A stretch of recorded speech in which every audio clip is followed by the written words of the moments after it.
A summer's day in Sarajevo, 1914. The sun shone, unaware of the shadow about to fall across Europe. In this bright moment, a young man's bullet found Archduke Franz Ferdinand, and with that shot, an era ended. This assassination did more than take the lives of the Archduke and his wife. It lit the fuse of a war that would engulf the world. The heir to the Austro-Hungarian Empire, his assassin, a web of alliances, and a cascade of political dominoes poised to fall. These were the sparks of a conflict so vast it would be called the Great War. In this video, you will witness the precise moment when the world teetered and tipped into the chasm of World War I, the assassination of Archduke Franz Ferdinand. The political and social landscape of Europe before the assassination of Archduke Franz Ferdinand was one of great complexity and mounting tension. The late 19th and early 20th centuries in Europe were defined by significant shifts in power, with the unification of Germany in 1871 marking a pivotal change. This new German empire disrupted the old equilibrium, challenging the established powers and compelling nations to enter into alliances. France, feeling threatened by Germany's ascendancy, joined forces with Russia in 1894, while Germany drew closer to the Austro-Hungarian Empire to fortify its position. These alliances resulted in an increasingly divided continent, with nations building up massive armies through compulsory conscription.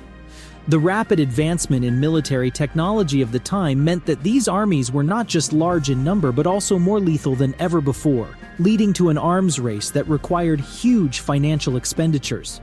Frictions were particularly acute in southeastern Europe.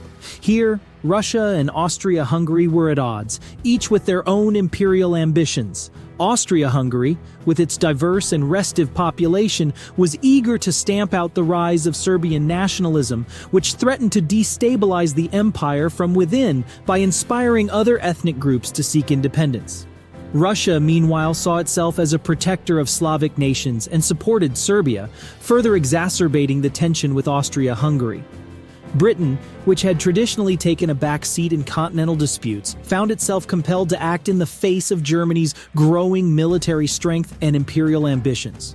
Perceiving a threat to the balance of power, Britain formed ententes with its historical adversaries, France and Russia, creating the Triple Entente and countering the Triple Alliance of Germany, Austria-Hungary, and Italy. This web of alliances and counter-alliances, combined with nationalistic fervor and imperialistic designs, set the stage for a continental disaster. Within this charged atmosphere, Archduke Franz Ferdinand of Austria-Hungary emerged as a significant figure. As the heir to the Austro-Hungarian throne, he represented the future of a multi-ethnic empire, struggling to maintain unity and authority amidst the rising tides of nationalist sentiment. When the fateful day in Sarajevo arrived, these tensions were ripe to explode. On June 28, 1914, Sarajevo was bustling with activity as it hosted the heir to the Austro-Hungarian throne, Archduke Franz Ferdinand. The city, a melting pot of cultural and national identities, was unaware that it would soon become the flashpoint for one of history's greatest conflicts. The Archduke's visit was part of a routine inspection of imperial armed forces in Bosnia and Herzegovina, which had been annexed by Austria-Hungary to Serbia's dismay. Behind the scenes, a group of young nationalists, including Gavrilo Princip, was plotting a deadly intervention. These men were not acting alone. They were part of a larger network connected to the Black Hand, a secret military society with deep roots in the Serbian military and intelligence apparatus. This group had been implicated in prior acts of political violence and was determined to free Slavic nations from Austro-Hungarian rule. The plan to assassinate the Archduke was hatched months in advance, with the seeds of conspiracy planted by key figures in Belgrade, who provided the guidance and the means for the attack. The assassins, including Princip, were armed and ferried across the border through clandestine channels, showing the depth of the conspiracy and the lengths to which the Black Hand and its associates would go to achieve their aim. On that day, as the Archduke's motorcade meandered through the streets of Sarajevo, these young men awaited their moment in history, a moment that would trigger a series of events leading to the Great War. On June 28, 1914, The calm of Sarajevo was pierced by the echo of a gunshot that would resound across the world. The city, woven from a blend of Eastern and Western influences during the Austro-Hungarian Empire era, was saturated with political and ethnic tensions. Archduke Franz Ferdinand, the heir to the Austro-Hungarian throne, was in Sarajevo with his wife Sophie to inspect imperial forces. The date was fraught with symbolism. It was their wedding anniversary, and for many Bosnian Serbs, the visit symbolized the unwelcome grip of an empire that had annexed their homeland 6 years prior. A group of young nationalists, connected to the revolutionary movement Young Bosnia and influenced by the larger Serbian nationalist organization known as the Black Hand, saw the Archduke's visit as an opportunity to strike a blow for Slavic independence. As Franz Ferdinand and Sophie traveled in an open-top car, a failed assassination attempt by one of the conspirators, Nidolko Kabrinović, who threw a bomb that missed its target, only heightened the tension. The bomb's explosion wounded bystanders, and Kabrinovic's subsequent suicide attempt with a faulty cyanide pill and a leap into a shallow river led to his capture.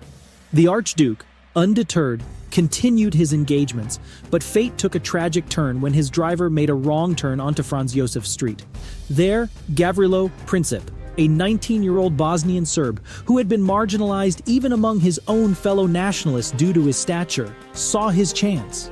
As the car reversed in an attempt to correct its course, Princip stepped forward and fired 2 shots. The first bullet struck Sophie, and the second hit Franz Ferdinand.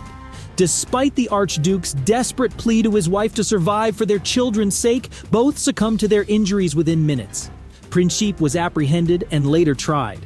He was too young to receive the death penalty and was instead sentenced to 20 years in prison, where he died in 1918 from tuberculosis and malnutrition. The assassination, while carried out by individuals, was seen by Austria-Hungary as an act of aggression by Serbia, setting off a chain of diplomatic failures and mobilizations that would lead to World War I. The assassination of Archduke Franz Ferdinand left Austria-Hungary aghast and seeking retribution. Viewing Serbian support for Yugoslav nationalism as a direct threat to its empire's integrity, Austria-Hungary was determined to deal a decisive blow to Serbia. With Russia backing Serbia, Vienna sought and received Germany's unconditional support, famously termed the blank check, encouraging quick action to prevent a broader conflict. The subsequent July crisis was a diplomatic maelstrom. Austria-Hungary issued a severe ultimatum to Serbia on July 23, demanding compliance with stringent conditions. Before Serbia's response, Russia commenced a partial and secretive mobilization of its forces, interpreting the Austro-Hungarian move against Serbia as a German plot. These events highlighted the precariousness of the situation. Russia's mobilization encouraged Serbia to resist Austria-Hungary's demands, while Germany was taken aback by the prospect of fighting Russia. Britain, aligned with Russia and France, initially sought to mediate but eventually entered the war following Germany's invasion of Belgium, thus transforming the assassination into a footnote of a much larger European conflict. The assassination of Archduke Franz Ferdinand on June 28, 1914, can be seen as the match that lit the fuse leading to World War I. This act of violence by a Bosnian Serb nationalist in Sarajevo set off a chain reaction of events due to the complex web of alliances that had ensnared the major European powers. Austria-Hungary, seeing an opportunity to curb Serbian nationalism and bolster its own faltering empire, sent an ultimatum to Serbia, filled with demands so harsh they were almost certainly unacceptable. Serbia's response, though conciliatory, failed to meet all of Austria-Hungary's conditions, providing the latter with a pretext to declare war on July 28, 1914. This declaration set off a rapid chain reaction. Russia, bound by Slavic brotherhood and an alliance with Serbia, began to mobilize its forces. Germany, allied with Austria-Hungary and viewing Russian mobilization as a casus belli, declared war on Russia on August 1st. The German military strategy, known as the Schlieffen Plan, necessitated a quick victory over France before the slower-moving Russian forces could mobilize, leading Germany to also declare war on France on August 3rd. The Germans invaded Belgium on August 4th to outflank the French defenses.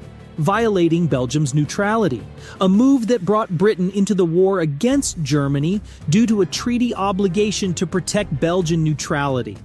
By early August, the continental powers of Europe were at war, and what might have been a localized conflict between Austria-Hungary and Serbia had escalated into a global war. The metaphorical lamps going out across Europe, as stated by British Foreign Secretary Sir Edward Grey, signified the end of an age of European dominance and relative peace. The phrase poignantly captured the mood of the continent as nations mobilized, borders were fortified, and young men were conscripted into armies, a prelude to the darkness of the Great War that would redefine the world order and herald the tragedies of the 20th century. The murder of Archduke Franz Ferdinand set off a catastrophic series of events that ultimately led to World War I, a global conflict that resulted in approximately 40 million military and civilian casualties. Military deaths are estimated to be between 9 to 11 million, with civilian deaths ranging from 6 to 13 million. The Allies alone suffered about 6 million military fatalities, while the Central Powers lost about 4 million. In addition to those killed in combat, at least 2 million died from diseases, and 6 million were listed as missing and presumed dead. This tragic loss of life underscores the sheer devastation of the war that followed the assassination in Sarajevo. Now, the big question: what lessons can we draw from the events that led to World War I, and how can they inform our present?